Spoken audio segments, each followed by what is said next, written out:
안녕하십니까, 박정호입니다. 벚꽃 피는 순서대로 대학이 문을 닫을 거란 얘기 들어보셨을 겁니다. 최근 한국경제연구원 보고서에서도 서울에서 멀어질수록 대학생, 신입생 경쟁률이 낮아지는 것으로 나타났습니다. 이런 추세로 지방 인구가 감소하고 청년층이 수도권에 몰리면 2040년엔 지방대학이 절반 넘게 없어진다고 합니다. 그래서 정부에서는 대학에 대한 재정 투자를 늘리고 있고요. 대학별 특성화를 유도하고 있는 상황입니다. 그런데 인구구조 변화에 따라서 소멸해 가는 지방대학을 왜 꼭 살려야만 할까요?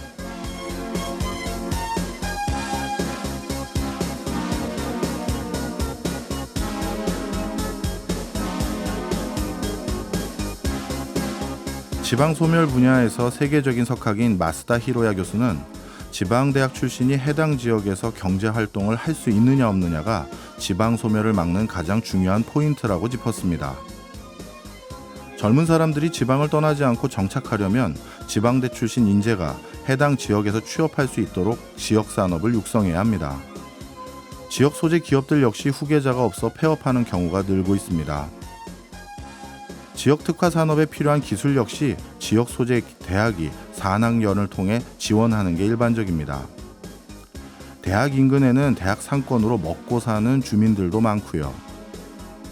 지역 대학이 연착륙할 길을 열어줘야 될 이유는 차고 넘칩니다. 10월 18일 수요일 박정호의 손에 잡히는 경제 플러스 광고 듣고 시작합니다. 한나라의 경제 현안을 분석하고 미래를 가늠해보는 돌아온 역시나 박정호. 오늘도 저 아나운서 오승훈이 묻고 박정호 교수가 답합니다. 교수님 안녕하세요. 예, 안녕하세요. 예, 저희가 2주 전에, 그러니까 지난 10월 4일이었죠. 예. 당분간은 부동산을 테마로 해서 세계를 돌아다녀 보자. 예. 이런 말씀을 해주셨는데 첫 번째로 찾은 나라가 미국이었어요. 예. 그 미국 부동산은 뭐 역사적 또 정치적으로 정치와 밀접하게 또 연결이 돼 있다. 선거에서 표를 얻기 위해서 부동산을 정치인들이 좀 이용한다. 부동산을 갖고 싶은 열망을 네. 이용한다. 이런 말씀을 해주셨는데 미국 부동산에 대해서 아직 묵다한 얘기가 굉장히 많잖아요. 맞습니다. 예, 그래서 미국 부동산 2탄 오늘 준비해봤는데요. 2주 전에 마지막 부분에 이 말을 하다가 이제 시간이 다 돼서 마무리가 됐습니다. 예. 미국은 땅 밑에서 석이 나오면 땅 소유주가 갖는다. 맞아요. 예, 그래서 너도 나도 땅 파는 바람에 셰일가스 개발도 활발해졌다. 이 얘기 하고 하다가 이제 마무리를 했거든요. 네. 좀 더 가볍게 말씀을 해주실까요? 짧게? 예.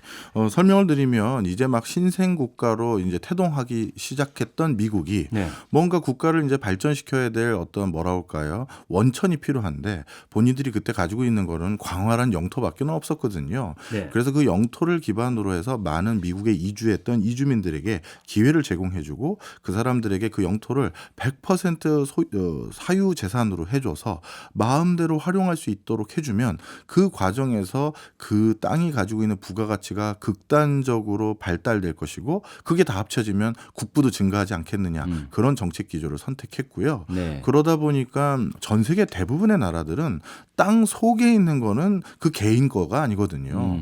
땅만 내 거지 땅 속은 다 국가에서 관리를 하는데 네. 미국은 그렇지 않게. 그러니까 저도 우리나라 광업법이랑 석탄산업법 찾아보니까 탐사 채굴을 하고 취득할 수 있는 권한, 그걸 이제 광업권, 조광권 이렇게 얘기를 하는데 예. 이 권리는 정부의 허가를 받아서 등록을 해야 그 권리를 갖더라고요. 그렇죠. 근데 말씀하신 대로라면 미국은 일단 누구든 탐사를 하고 채굴을 할 수 있으면 하고 네. 거기서 나오면 니들이 가져라 이렇게 법으로 정해놨다는 거죠. 맞습니다.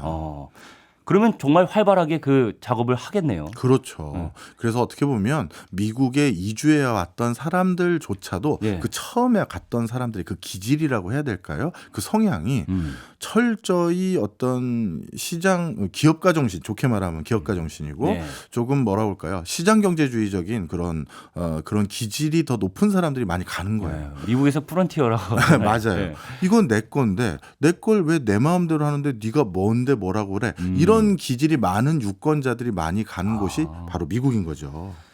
그런데 아무리 그런 사람들이 몰리는 미국이 기회의 땅이니까 이렇게 몰렸을 예. 텐데 그렇다고 하더라도 타국으로 이주해 온 사람들이잖아요. 예. 그러니까 부동산을 그렇게 쉽게 취득할 수 있었을까 하는 생각이 들기는 하거든요. 예. 그러니까 서브프라임 모기지론 이 얘기가 나왔을 때도 대출이 잘 안 나오던 이주민들이 뭐 이때다 하고 돈을 빌려가지고 집을 샀다가 엄청 고생하기도 하고요. 맞습니다. 그러니까 부동산을 쉽게 취득하지는 못했을 것 같다는 생각이 들어요. 그럼요. 사실 그래서 미국의 현대사를 설명하는 경제적 관점에서 설명하는 방법 중에 네. 미국 정부가 또는 미국의 대통령들이 토지에 대한 부동산에 대한 정책을 어떻게 바꿔왔는지를 보면 그걸로 상당히 많은 부분이 설명이 되는데요. 네.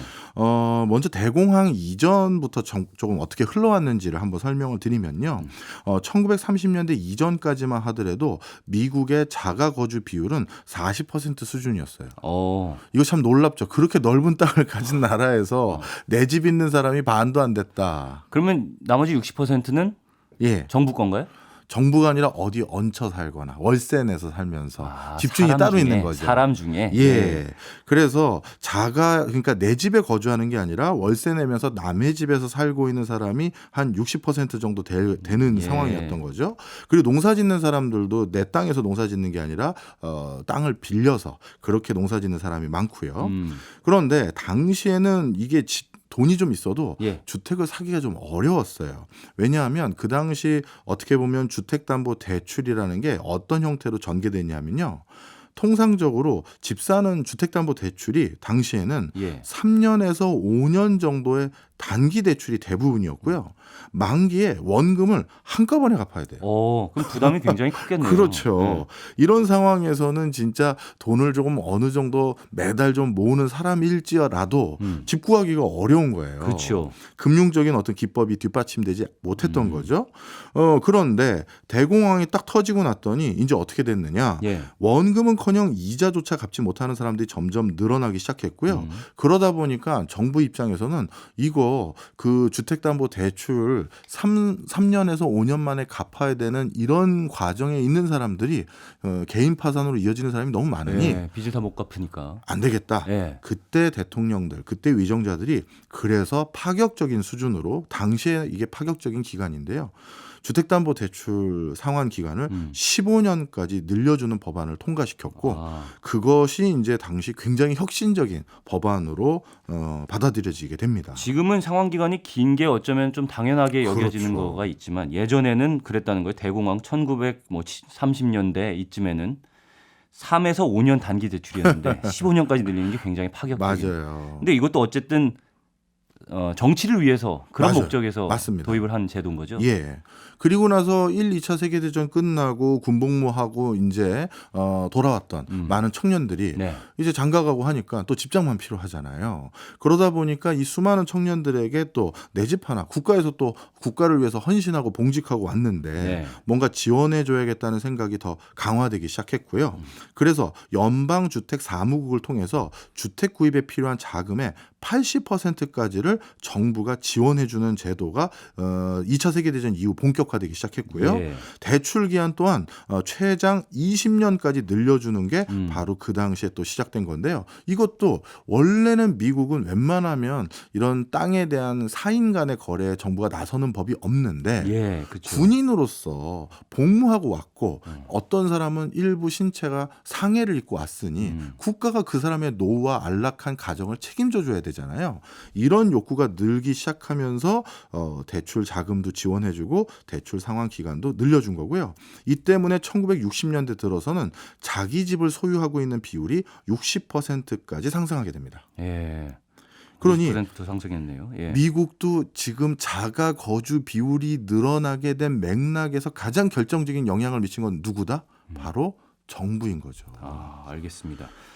예. 미국은 워낙 땅덩어리가 넓어서 지금 주택을 말씀하고는 계시지만 농업 같은 경우에 이제 땅을 소유하느냐 마느냐 이런 것도 영향을 미칠 거 아니에요. 맞습니다. 근데 주택 말고 이제 땅의 개념으로 보면 네. 미국은 땅이 워낙 넓은데 네. 땅을 가지려는 그러니까 주택 말고 그냥 임야 뭐 평지 이런 것들 있잖아요. 이걸 가지려는 욕구도 있을까 하는 생각이 또 들기도 합니다. 예, 상당히 많이 있죠. 그런데 여기에서는 자연스럽게 교통 정리가 좀 돼버렸어요. 미국에서 초창기에 대규모 농지를 확보한 사람들은 네. 그야말로 농업에서 규모의 경제를 실현해버린 거예요. 그러니까 내 옥수수밭이 네. 밀밭이 저 반대쪽 끝은 보이지도 않아요. 이런 사람들이 네. 그러니까 비행기로 이렇게 농약 맞아요. 뿌리고 씨 뿌리고 그러잖아요. 미국은. 맞습니다. 네. 그러다 보니까 이런 엄청난 대규모 경작하는 사람들이 있다 보니까 내가 이제 조그마한 농지 하나 확보해서 작은 농사부터 시작해서 좀 더 땅을 넓혀봐야지 하는 사람들이 결국 그 뭐랄까 꿈을 완벽하게 실현시키기가 어려워지는 경우가 생겨버리는 거죠. 네. 그러니 왜냐하면 이 조그만 텃밭 같은 거 해봤자 가격이 뒷받침되지가 않는 거예요. 그렇죠. 그러다 규모의 보- 경제를 맞아요. 이뤄놨으니까 다른 사람들은. 예, 그러다 보니까 농지에 대한 어떤 뭐랄까요 사람들의 선호도와 매력도는 점점 떨어져만 가는 거예요. 아, 예, 이미 이쪽 뭐 일리노이주의 옥수수 밭은 세계 농가 법인들을 소유한 집안에서 웬만한 데는 다 경작하고 있어요라고 했는데 내가 옆에서 좀 뭐 몇 에이커 얻어가지고 시작한다? 예. 이걸 어디다가 판매하고 뭐 어떤 경로로 하겠어요. 아, 그렇군요. 그러다 보니까 미국의 부동산 관련한 정책들의 상당 부분이 예. 농지라든가 산림, 그러니까 임업이라든가 광산보다는 역시 미국도 주택과 관련된 정책이 계속될 수밖에 없었고요. 예. 그 과정에서 또 한 가지 문제는 이제 70년대부터 본격화되기 시작한 인종차별과 관련돼서 주택 문제가 불거지기 시작했고 8, 90년대, 2000년대 들어서는 외국 이민자들에 대한 부동산 정책으로 이어지기 시작하는데요. 네. 특히 1970년대 들어서는 흑인 인종차별 철폐 운동이 본격화되기 시작하면서 이 지역 재투자법이라는 이런 법안이 1977년도에 법안이 제정돼서 통과됩니다. 예. 요게 또 이제 중요한 교두보가 되는데요. 예. 이 좀 설명을 드리면 1970년대만 하더라도 미국의 물가 상승률이 상당 기간 동안 한 6%를 웃돌았어요. 그때는 이제 오일 쇼크 등등 때문이겠죠. 예. 그런데 그 당시 뭐 14% 넘긴 적도 있고요. 그런데 이 당시에 모기지 대출이 얼마였냐면 30년 만기까지 늘어났고 모기지 대출의 대출 이자율은 6%에서 9% 정도의 고정 이자율로 설정되어 있었거든요. 예. 그러니까 뭐 70년대 어떤 기간 동안에는 물가 상승률이 14%를 넘긴 적도 있다고 하니까 이건 무슨 얘기다? 이 기간 동안은 땅을 안 사면 바보인 거죠. 예. 그러니까 물가가 14%씩 오르는데 예. 이자율은 뭐 7, 8%, 6%에서 8% 정도면 땅을 사야 된다 이 얘기 말씀하시는 거죠. 맞습니다. 그런데 그런데 이게 왜 인종차별과 관계가 있는 걸까요? 예, 그 말씀을 드리려고 했는데요. 그러면 이렇게 주택담보대출 어떤 이율과 조건이 좋은 상태에서 예. 물가는 높아서 반드시 사야 될 상황에서 어떤 문제가 생겼느냐? 이 주택담보대출이 실질적으로는 흑인 지역들에서는 주택담보대출이 이루어지지가 않는 거예요. 좀 설명을 드리겠습니다. 예. 미국 은행에서는 결국 어떤 집을 사겠다고 하고 대출을 받으러 온 거니까 예. 그 집을 담보로 잡아야 되지 않습니까? 예. 그런데 그 당시 주거 지역을 A등급, B등급, C등급으로 표시했는데 쉽게 얘기해서 이 A, B, C등급은 대출을 주로 해줄 수 있는 우량 지역이고 예. D 등급을 받은 곳은 대출을 해줘서는 안 되는 그러니까 담보력이 없는 지역 이렇게 분류가 됐는데요. 예. 문제는 이 A, B, C 등급에 해당되는 지역은 백인 거주지들이었고 대출 자체가 원칙적으로 안 되는 지역이에요, 고객님 하는 D 등급의 지역이 흑인 거주 지역이었어요. 흑인 거주 지역은 아무래도 이게 사고 파는 요구가 많지가 않기 때문에 담보력이 적다 이렇게 생각을 할 수 있는 건가요? 그렇게 생각될 수도 있지만 예. 사실 그 값싼 지역이면 값싼 지역이니만큼 대출을 덜 요구할 것이고 그만큼 대출 금액 자체가 작을 것이니 이게 꼭 값싸다고 대출을 안 해줄 필요는 없는 거거든요. 예. 그런데 시중 은행들 스스로가 여러 가지 관례적이라고 해야 될까요? 선입견이라고 해야 될까요? 이 D등급의 흑인들에게는 네가 무슨 집을 사라는 마음도 있겠죠. 그 시절에는 인종차별적 그렇죠. 마인드가 있었으니까. 예. 맞습니다. 그러다 보니까 소득 수준이 상대적으로 낮은 흑인들에겐 원천적으로 주택을 구입해서 내 집 장만하거나 내 땅을 가질 수 있는 기회가 원천적으로 차단돼 버린 거예요. 예. 이게 바로 미국 사회에서 가장 큰 문제가 되기 시작했고요. 또 한 가지 어쩌다가 운 좋게 흑인들 중에서 대출을 받을 수 있는 사람들에게는 이 미국의 시중은행에서 고리로 그러니까 비싼 이자를 요구하게 된 것이죠. 네. 그러면은 이 흑인들한테 오히려 더 좀 집을 사라 하면서 대출을 낮은 이자율이라든지 이렇게 보급하려는 움직임이 있었나요? 정부에서 그런 의도가 있었던 겁니까? 예, 그 시기에? 바로 그래서 네. 제정된 법이 1977년 아까 말씀드렸던 네. 지역 재투자법을 만든 겁니다. 이 법을 통해서 시중은행으로 하여금 네. 소수민족이 거주하는 빈곤 지역에도 대출을 강제적으로 할당해버린 거예요. 아, 너희들 금융사들 실적 평가하고 금융 관련한 건정성 평가할 때 소수민족에 대한 대출 얼마인지 그리고 D등급에 해당되는 주택담보대출을 얼마나 해주는지를 우리 정부에서 그걸 평가할 거야 라고 해서 사실 이때부터 미국에 있는 흑인분들께서 바로 그 뭐랄까요 집을 살 수 있는 환경이 70년대 돼서야 생긴 거예요. 혹시 이것도 그러면 흑인들의 선거권과 관계가 있는 걸까요? 정답입니다. 예. 바로 흑인들의 유권자 표가 중요해진 상황이 돼버리니까 네. 바로 부동산 정책이 흑인을 배려하는 형태로 적극적으로 바뀌기 시작한 것이죠. 아, 그 이후에 또 서브프라임 모기지로는 또 히스패닉을 겨냥한 아시안들까지도. 네, 아시안들까지. 예. 어쨌든 이 미국의 부동산 정책이라는 것은 정치, 그러니까 선거에서 투표를 더 받기 위한 목적과 굉장히 밀접해 있는 문제군요. 예. 알겠습니다. 오늘 미국을 가지고 중요한 부동산을 바라보는 관점 하나를 설명드렸는데요. 네네. 나중에 이제 영국도 해드리고 할 텐데 영국이나 다른 나라들 중에서도 일단 정부 입장에서 어느 정도 정책적인 뒷받침을 통해서 그 유권자들이 국민들이 내 집 장만하고 싶습니다라는 그 열망을 실현해줘서 예. 자가 보유율이 과반 이상 넘어가기 시작한 국가에서는 이제 더 이상 집값을 떨어뜨리는 정책에 대해서 과감하게 입안을 못해요. 국민들 스스로가 어찌 보면 예. 평생 그 번 돈으로 내 집 하나 장만하기 위해서 매달 대출금을 갚아왔고 아직 뭐 몇 년 더 남았는데 이제 와서 부동산 가격이 엄청 오르니까 그 집값을 떨어뜨리는 정책을 공약으로 내건 대통령, 총리, 정당 그거 함부로 못 짓거든요. 네. 아, 그렇군요. 오프닝에서 또 이 말씀을 하셨는데 지방 소멸. 네. 요거 얘기하면서 전 부동산 얘기 또 생각이 났거든요. 예.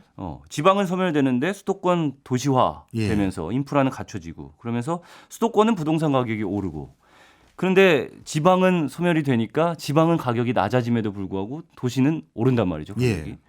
미국의 도시화 같은 경우에 우리나라랑 비슷한 상황이에요. 미국의 도시를 설명할 때요. 네. 미국도 일단 도시는 똑같습니다. 아, 우리 서울뿐만 아니라 우리 광역시에서 가지고 있는 여러 도시적인 어떤 현상과 미국의 도시적인 현상이 똑같은데요. 첫 번째 똑같은 건 어느 동네 사느냐에 따라서 그 소득 계층이 달라지는 현상 예. 이것도 하나 똑같고요. 그리고 도시에 어떻게 보면 빈민층 차상위 소득 계층이 몰려 사는 지역이 생기는 거 또 하나 똑같고 그리고 외국 이주자들이 몰려 사는 지역이 또 생긴다는 거 이것도 우리나라랑 미국의 도시 문제가 똑같습니다. 그러면 미국과 우리나라의 부동산의 가장 큰 차이점은 뭘까요? 이 딱 가장 큰 차이점은 예. 인구 구조에 있는데요. 우리나라는 가장 높은 뭐 거주 형태가 1인 가구예요. 근데 미국은 우리랑 다르게 부모님과 함께 사는 세대가 어마어마하게 많아요. 그러다 보니까 이 저출산 고령화를 받아들이는 그게 미국의 정책과 우리나라가 많이 달라요.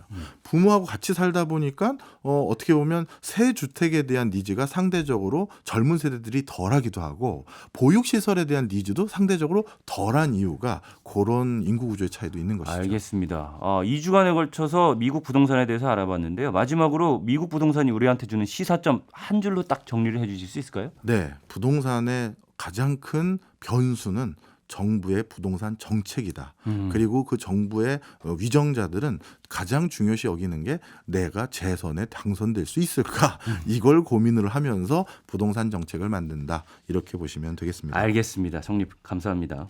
미국 부동산에 대한 자세한 내용은요. 손경제 플러스 홈페이지 역시나 박정호에도 정리해 놨으니까요. 한번 읽어보시면 다시 한번 정리가 될 것 같습니다. 자주 찾아주시고요. 저는 여기서 인사드리겠습니다. 감사합니다. 지금까지 오승은 아나운서였습니다. 고맙습니다. 예. 저희는 광고 듣고 2부로 돌아오겠습니다. 억울한 일 저희가 풀어드리겠습니다. 법으로 돈 문제 해결해드리는 억울한 경제 시간. 오늘은 예담 HR 컨설팅의 장내석 노무사와 함께합니다. 어서 오세요. 네, 반갑습니다. 예, 오늘은 저희들의 어떠한 억울한 사연 풀어주실 겁니까? 네, 오늘은 많은 분들이 관심 갖고 계시는 실업급여와 관련된 사례들을 나눠보려고 합니다. 아, 이거 뭐 관심 정말 많으실 것 네. 같은데요. 근데 이제 실업급여에 대해서 먼저 기초적인 것부터 한번 점검을 해야 될 것 같은데요. 뭐 물론 대부분의 분들은 실업급여 꼭 필요한 제도죠. 알 것 같긴 합니다만 그럼에도 불구하고 사실 이걸 안 좋게 보는 분도 계시긴 하거든요. 이거 어떻게 이해해야 됩니까? 네, 몇 달 전에 국회에 출석한 고용노동부 실업급여 담당자가 한 발언이 이슈가 됐는데요. 젊은 청년들은 이 기회에 쉬겠다고 웃으면서 온다. 자기 돈으로 못 샀던 샤넬 선글라스 옷을 사는 식으로 즐기고 있다. 이렇게 발언해서 문제가 됐고 거기다가 또 모 국회의원이 실업급여를 빵에다 뿌려 먹는 시러브로 바꾸어 말하면서 마치 일하기 싫을 때 받는 무슨 공돈 개념으로 인식한다는 발언을 해서 이슈가 되었는데요. 정말 민감한 사안인 만큼 주의하셔야 될 것 같습니다. 네, 사실 일부 이렇게 실업급여를 이용하시는 분도 있을 겁니다. 그건 있지만 그래도 실업급여가 가지고 있는 순기능이 많기 때문에 많은 국가에서 이걸 꼭 제도적으로 안착하고 있는 상황인데요. 그런데 일부 이렇게 실업급여를 좀 악용하는 사례들 때문에 정작 실업급여를 타야 되는 분들, 퇴사해서 이걸 이용해야 되는 분들이 피해를 보거나 이런 분들이 조금 뭐랄까요, 나쁜 선입견을 갖게 되는 경우가 있잖아요. 네, 반복해서 수급을 받거나 또 제도의 허점을 악용하는 아주 일부 근로자들이 계신데요. 정부도 이제 실업급여 문제에 팔을 걷어붙였습니다. 시행규칙 개정을 통해서 하루에 3시간 이하로 일하는 단시간 근로자의 실업급여를 대폭 축소하는 내용의 관련법 개정을 추진하고 있고요. 현재 1일 소정 근로시간이 3시간 이하인 단시간 근로자에 대해서는 근로시간을 4시간으로 간주했었는데 이것을 실제 근로시간으로 산정해서 실업급여로 지급하겠다는 게 골자입니다. 그래서 오늘은 현재 실업급여 수급 자격 요건은 어떻게 되는지 또 실업급여를 받지 못하는 대표적인 경우엔 어떤 것들이 있는지 알려드릴 테니까요. 방송 들으시면서 실업급여 관련해서 궁금하신 점 보내주시면 제가 짧게라도 상담을 해드리도록 하겠습니다. 장내석 노무사에게 실시간으로 무료 상담 받으시고 싶은 분들 무료로 이용할 수 있는 MBC 스마트 라디오 미니나 짧은 건 50원, 긴 건 100원의 정보 이용료가 드는 유료 문자 샵 8001번으로 내용 보내주시면 됩니다.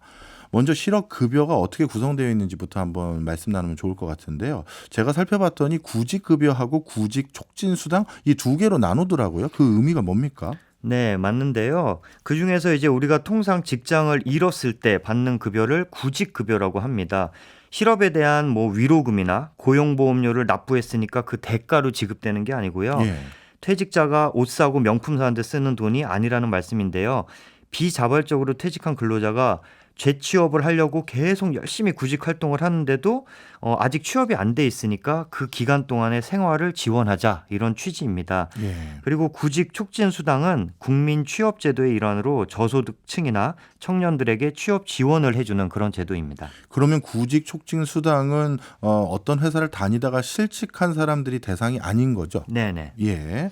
자, 그러면 실업급여의 지급 대상에 대해서 좀 더 세부적으로 설명 좀 해주시죠. 네, 실업급여를 받으려면 기본적으로 3가지 조건을 충족하셔야 되는데요. 첫째는 이직일 이전 18개월간 고용보험에 가입한 기간이 180일 이상이어야 됩니다. 그래서 18개월 동안 직장을 뭐 2군데, 3군데 이상 다녔더라도 그 각각의 고용보험 기간을 다 합산해서 180일 이상이면 되는 거고요.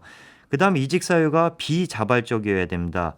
내가 다른 회사로 이직하기 위해서 또는 학업이나 육아를 위해서 퇴직하는 거는 개인적인 이유이기 때문에 자발적인 퇴사이므로 해당이 안 되시고요.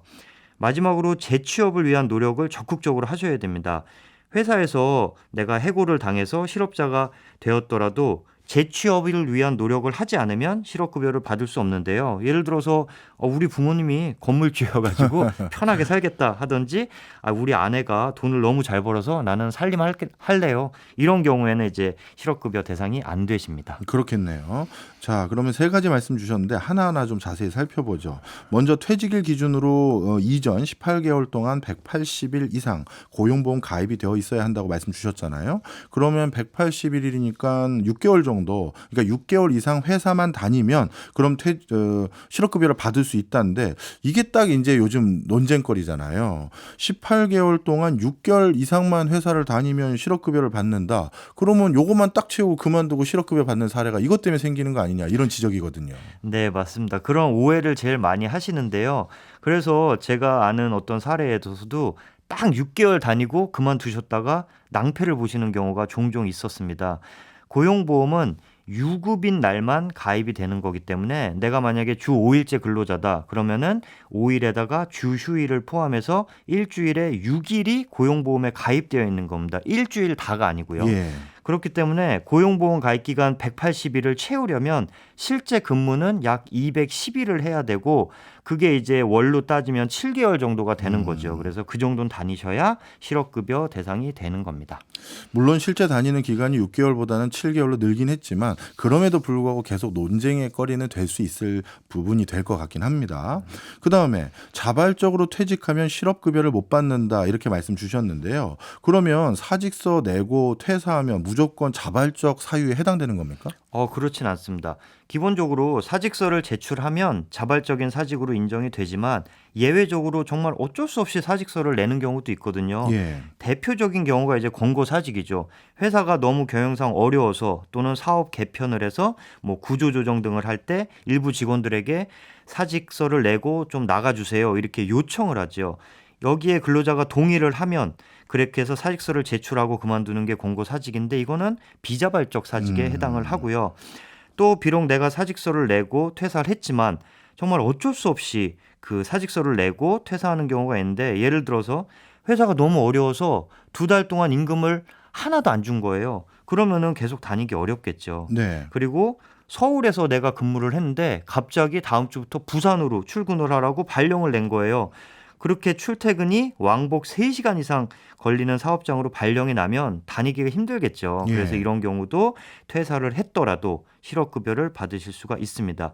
그 외에도 몇 가지 실업급여 지급이 인정되는 사유들이 있는데요. 고용보험 사이트에 잘 정리가 돼 있으니까 참고를 하시기 바랍니다. 네. 사직서를 본인이 먼저 냈다고 해서 무조건 실업급여를 못 받는 것이 아니라 그 사유에 따라서 달라진다는 말씀을 주셨는데 요즘 이런 경우도 있을 것 같아요. 최근에는 직장 내 괴롭힘이 굉장히 많잖아요. 그래서 본인이 그 괴롭힘을 못 이겨서 그래서 사직서 내고 저 그만두겠습니다. 라고 하면 그러면 실업급여는 어떻게 됩니까? 네, 그런 경우도 종종 발생을 하는데요. 직장 내 괴롭힘으로 인해서 사직을 했다. 이것도 실업급여를 받을 수 있습니다. 하지만 문제는 직장 내 괴롭힘을 당했다는 걸 근로자가 입증을 해야 되는데요. 그렇기 때문에 괴롭힘 신고를 해서 회사가 인정을 했다면은 회사에 직장 내 괴롭힘으로 기재된 이직 확인서를 발급해 줄 것을 요청하시면 되고요. 예. 만약에 회사에서 그거 괴롭힘 아닌 것 같은데 이렇게 인정을 안 한다. 그러면은 고용노동부에 직장 내 괴롭힘 신고를 해서 조사를 통해 인정을 받아야 됩니다. 근데 그렇지 못한 경우도 있는데요. 예전에 어떤 그 회사의 디자인팀 직원이 다른 직원들이 디자인 시안을 올리면 팀장님이 다 한 번에 결제를 해주시는데 내가 올린 시안은 매번 4번, 5번씩 반려를 하신다. 이거 팀장님이 날 싫어해서 그런 거니까 이 괴롭힘입니다. 라고 퇴사를 했는데 결론적으로 실업급여를 못 받았어요. 왜요? 왜 그런가 했더니 감독관이 조사를 해봤겠죠. 근데 이 직원이 디자인 시안을 올렸는데 수치도 틀리고 내용에 오류도 많고 심지어 그 거래처의 로고도 잘못 넣어서 팀장 입장에선 승인을 할 수가 없었던 거예요. 그래서 또한 이제 팀장이 그 직원을 뭐 싫어했다 그랬는데 그런 증거도 전혀 없었고요. 그래서 결국 직장 내 괴롭힘이 아니라고 판정이 돼서 실업급여를 못 받은 건데요. 그렇기 때문에 반드시 괴롭힘으로 먼저 인정을 받던지 아니면은 뭐 욕설이나 막말 등 폭언을 들었다. 그럼 그 증거를 확보한 다음에 퇴사를 하셔야 실업급여를 받으실 수가 있습니다. 예, 역시 상담하시는 분들 많으신 것 같습니다. 0191님이 회사의 부당한 업무로 인한 자진 퇴사는 어떻게 됩니까? 이 경우에도 실업급여 받지 못하나요? 라고 여쭤보셨습니다. 이게 지금 방금 말씀드린 직장 내 괴롭힘이죠. 근데 부당한 업무가 정말 직장 내 괴롭힘으로 인정될 정도의 부당한 업무인지는 회사가 아니라 본인이 입증 책임이 있어요. 그래서 일단 괴롭힘 신고를 하시고 회사에서 그걸 인정받으셔야 실업급여를 받으실 수 있습니다. 이게 괴롭힘일 수도 있지만 부당한 업무라는 게 업무를 과도하게 요구한다든가 자신의 전문 분야 밖의 걸 요구하는 것도 말하는 것 같은데요. 네네. 그게 괴롭힘의 사유가 예, 됩니다. 예, 예, 예. 그러니까 이제 될 수 있는 거고요. 예, 알겠습니다. 그 다음에 2566님이 자발적 퇴사의 사유가 질병인 경우는 어떻게 되나요? 라고 여쭤보셨습니다. 질병인 경우에도 내가 특정 기간 이상 정말 그 치료를 받아야 될 정도의 질병인 경우에는 실업급여 대상이 되는데요. 그거는 사실 본인이 입증도 해야 되고 또 이게 구직급여라 그랬잖아요. 예. 그리고 구직할 때는 내가 이제 아파서 그만뒀지만 이제 다 나아서 다시 일을 할 수 있어요라는 것까지 입증을 해야 돼서 받을 수 있는 사유는 맞는데 좀 까다롭긴 합니다. 예. 그 질병으로 퇴사를 하려면 그 질병의 수위는 어느 정도가 돼야 될까요? 그거는 이제 뭐 3개월, 6개월 이렇게 이제 법으로 정해진 사유가 있습니다. 그래서 그 이상 이제 의사의 진단서에 통해서 이제 내가 어느 정도 이상의 치료가 필요하다는 걸 의사의 소견이나 진단으로 입증을 하셔야 됩니다. 알겠습니다. 5833님 질문 드립니다. 대리기사도 요즘 고용보험을 내는데 대리기사 일을 그만두면 실업급여 받을 수 있나요? 저는 대리기사 업무만 본업으로 하고 있습니다. 이렇게 여쭤보셨네요. 네, 대리기사는 일단 근로자여야 되는데요. 근로자로 인정이 되면은 또 고용보험을 내는 것 자체가 이제 실업급여를 받을 수 있게 하는 거기 때문에 마찬가지로 동일한 그 아까 세 가지 요건을 갖추면은 실업급여를 받으실 수 있습니다. 네, 도움되셨으면 하는 바람입니다. 그 다음에 실업급여를 그러면 받는 기간하고 도대체 금액은 얼마나 받을 수 있는 거예요? 네, 실업급여 지급 기간은 나이하고 근속 요 두 가지를 가지고 이제 구분이 되는데요. 나이는 50세 미만이냐, 50세 이상이냐 딱 두 가지 조건밖에 없고요. 근속은 1년 미만에서 10년 이상까지의 5개의 그 구간으로 나뉘는데요. 최소가 120일에서 최대가 270일까지 받으실 수 있고요. 약 4개월에서 9개월이라고 보시면 되고요. 그럼 금액은 얼마냐? 평균 임금의 1일치의 60% 곱하기 이제 내가 받을 수 있는 지급 일수를 곱하는 건데 다만 상한액과 하한액이 있어요. 예. 현재는 상한액 1일분 실업급여 상한액이 6만 6천 원, 하한액은 6만 1,568원. 별로 차이가 없잖아요. 네. 그래서 뭐 대부분 비슷하게 받으시고요. 약 한 달에 190만 원 정도 받는다. 이렇게 생각하시면 됩니다. 예, 이 하한액이 최저임금의 80% 선이잖아요. 네네. 그러다 보니까 일각에서는 또 이렇게 얘기를 합니다. 최근 최저임금이 급격하게 오르다 보니 이 기준 자체를 최저임금이 아니라 다른 걸 바꿔야 되는 거 아니냐 이런 논란들도 있는데 어떻게 생각하세요? 네네. 요새 그런 논란을 통해서 이제 그 실업급여 재정도 바닥나고 있다 그러고 네. 정부에서 이제 이런 하한선을 낮추겠다 이렇게 얘기를 하는데요. 이런 경우가 있어요. 현재 최저임금 하한액이 주 40시간 근로자의 경우 약 185만 원이거든요. 네. 근데 만약 내가 최저임금인 201만 원을 받고 일을 하고 있다. 근데 거기서 4대 보험하고 세금을 떼면 실수령액이 약 179만 원 되거든요. 그렇네요. 근데 아까 실업급여 185만 원은 비과세이기 때문에 떼는 게 없어요. 그럼 그게 더 많아요. 그렇네요. 그럼 재밌는 게 한마디로 일 안 하고 실업급여를 받는 게 풀타임으로 일한 것보다 더 많이 받는 경우가 생기는 겁니다. 그러면은 어떤 그 급여 때는 진짜 그렇게 되네요. 네네네. 물론 일부 근로자지만 그럼 일할 의욕이 안 생기는 거 아니냐. 그래서 이제 개편을 검토하고 있는 겁니다. 알겠습니다. 실업급여를 반복해서 수령하는 반복 수령자들이 있지 않습니까? 네네. 이분들이 전부 뭐 악의적이다라고 전 절대 보지는 않습니다만 네. 그럼에도 불구하고 여기에 대해서도 좀 제재를 가해야 되는 거 아니냐 네네. 이런 의견들이 있는데 그건 네. 어떻습니까? 네, 정말 억울한 경우도 있어요. 열심히 일하는데 또 부당하게 해고당하고 또 일하는데 뭐 회사가 뭐 폐업을 어려워졌고. 하고 뭐 이런 경우도 그런 경우가 훨씬 많죠. 하지만 물론 그래서 극히 소수지만 실업급여를 악용하는 사례가 있는데요. 뭐 카페나 뭐 등등 편의점 등에서 일하는 아르바이트생 중에서 아주 소수의 인원이 이런 경우가 있는데 7개월을 일하면 실업급여를 받을 수 있다 그랬잖아요. 예. 7개월을 열심히 일을 합니다. 예. 그러다가 갑자기 문제를 일으키는 거예요. 점장한테 전화해서 저 오늘 몸이 안 좋아서 못 나가겠어요. 그러고 다음에는 또 오늘은 엄마가 오셔서 못 나가겠어요. 이렇게 하니까 점장이 못 참고 직원을 해고하고 예. 그러면 이제 실업급여를 받는 거죠. 비자발적 퇴사니까요. 그리고 예. 또 다른 데 가서 또 이런 식으로 해서 7개월이라고 4달 실업급여 받고 또 7개월이라고 뭐 이런 사례가 뭐 적지만 있긴 합니다. 그래서 이런 악용 사례를 막기 위해서 수급 횟수에 따라 감액률을 적용하는 것을 검토 중이라고 하는데요. 5년을 기준으로 하고요. 3번 이상 실업급여를 수급하면 10% 정도 감액이 되고 6번까지 수급했다. 그럼 최대 50%까지 감액을 하겠다고 합니다. 근데 이거는 하여튼 계속 논란이 될 것 같아요. 본인이 평생 근무한 업종 자체가 흔히 말해서 사양 산업인 경우는 어디 또 재취업이 돼도 금방 폐업하는 경우가 많아서 정말 일부에 악용된 사례 때문에 이런 제도 개편이 일어나는 게 좀 걱정이 되긴 합니다.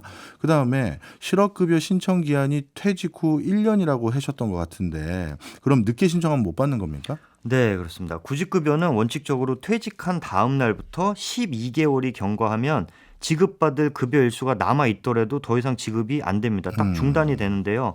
그러니까 예를 들어서 제가 240일의 실업급여를 받을 수 있는 지급 대상인데 퇴직하고 좀 다른 일을 하다가 6개월이 지나서 신청을 한 거예요. 예. 그러면은 퇴직 후 1년이 되는 시점까지 180일밖에 안 남은 거잖아요. 예. 그럼 그 180일밖에 받을 수가 없는 겁니다. 억울하죠. 그래서 퇴직 후에는 지체 없이 거주지 관할 고용센터에 방문해서 실업 신고를 해야 하고요. 또 하나는 실업급여를 받는 도중에 재취업을 하잖아요. 예. 그러면 또 수급이 종료됩니다. 그래서 하지만 이제 자녀 소정 급여일수 2분의 1 반 이상을 남기고 재취업을 하면 그 남은 미지급 일수의 2분의 1을 일시에 지급하는 조기 재취업 수당이 있으니까 활용하시기 바랍니다. 네. 그리고 요즘은 주변에 고령 취업자들이 많으시거든요. 그런데 만 65세 이상 고령 근로자의 경우 실업급여 대상이 안 된다 이렇게 들었는데 맞습니까? 다 그런 건 아닙니다. 65세 이후에 취업을 하면 그런데요. 만약에 65세 이전에 취업해서 일을 하다가 퇴직을 65세 이후에 한다. 그러면 이제 계속 근로로 인정이 돼서 실업급여를 받으실 수가 있습니다. 65세 이후에 취업한 경우는 어떻게 돼요? 그때는 이제 고용보험 가입도 실업급여 수급도 안 되십니다. 알겠습니다. 지금까지 장내성 노무사였습니다. 오늘도 큰 도움 고맙습니다. 인사해 주세요. 감사합니다. 예, 고맙습니다. 지금 듣고 계신 곡은 이글스의 데스페라도입니다. 가장 미국적인 그룹이고 또 가사 내용 중에서는 부동산이라든가 펜스, 울타리 이런 가사가 많아서 선곡해봤습니다. 미국 부동산 배웠기 때문이죠. 박정호의 손에 잡히는 경제 플러스는 내일 11시 5분에 다시 찾아오겠습니다. 고맙습니다. You've been out riding fences for so long now. 경제 생활의 플러스가 되는 아주 경제적인 시간. 박정호의 손에 잡히는 경제 플러스.